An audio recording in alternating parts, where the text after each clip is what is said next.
global economy. I'm going to speak in detail about how Russia is operating under these conditions and how Russia plans its development in this ever-changing situation. 1.5 years ago, when I spoke at the Davos Forum, I talked about that the unipolar world order is over, and that's something that I would like to start with because we can't avoid it.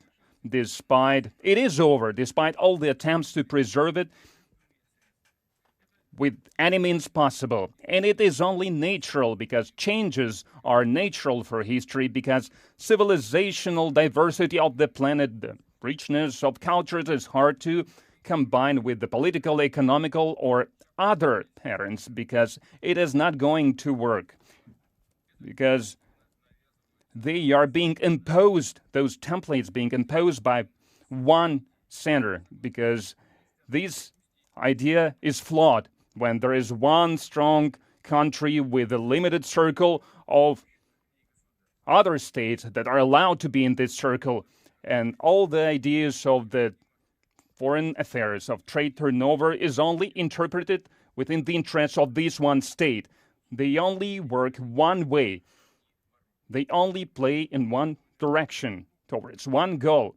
And such world will not be stable. The United States, after declaring victory in the Cold War, they declared themselves the messengers of the God on earth, who has no obligations but only interests. And these interests are to be considered sacred.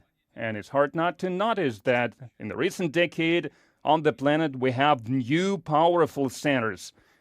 And each of them are developing their own political systems and civic societies. They are implementing their models of economic development, and they have the right to protect these models and to protect their sovereign interests.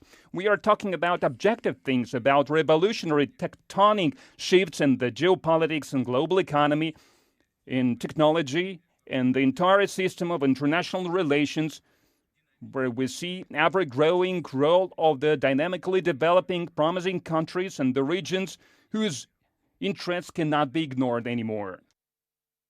And these changes are fundamental, and they can't be turned back. And it would be a mistake to think that the time of the changes can be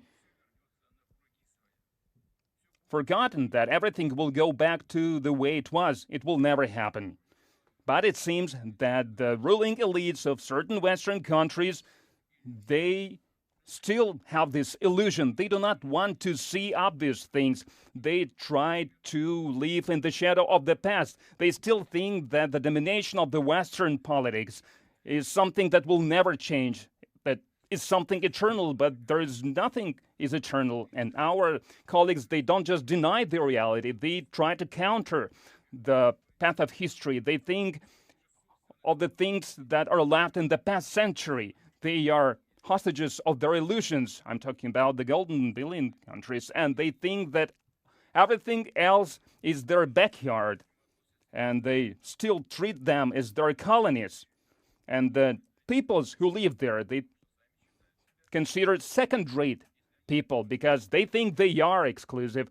If they are exclusive, then everyone else is the second-rate people. That's why they want to punish, they want to exert pressure on everyone who wants to stand out, who doesn't want to listen to them. And they boorishly try to impose their ideas about culture, about ethics, about history that put under doubt the integrity and sovereignty of the states, put under threat their existence. Just remember Yugoslavia, Syria, Libya, and Iraq.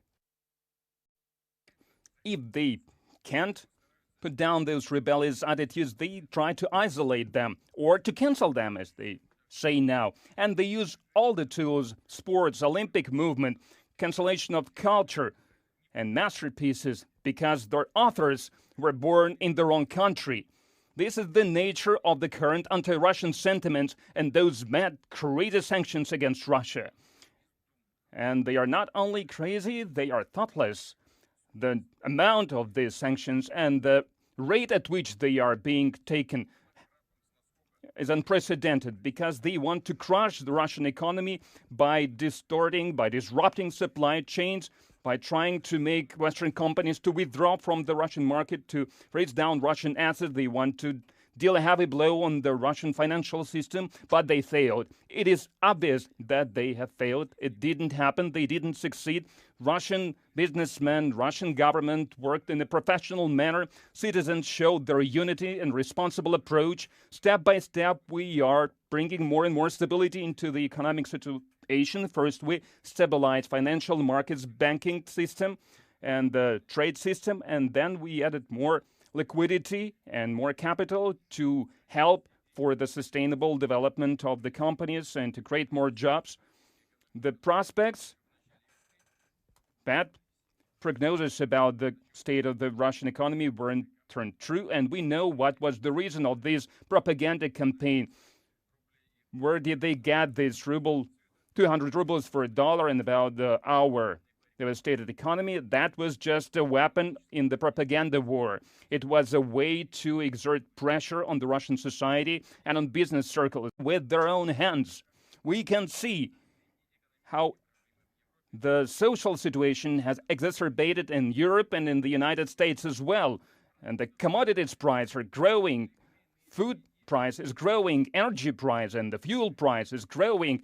And the living standard is decreasing, and the competitiveness of their companies is decreasing. Experts say direct losses from the sanction fever of the European Union can exceed $14 billion. $400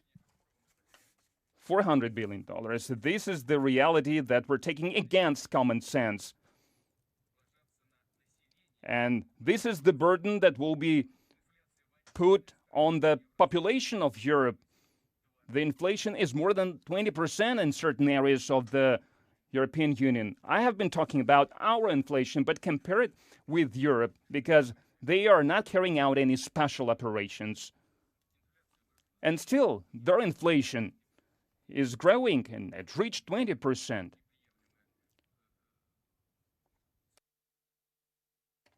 It has been the record inflation in the last 40 years.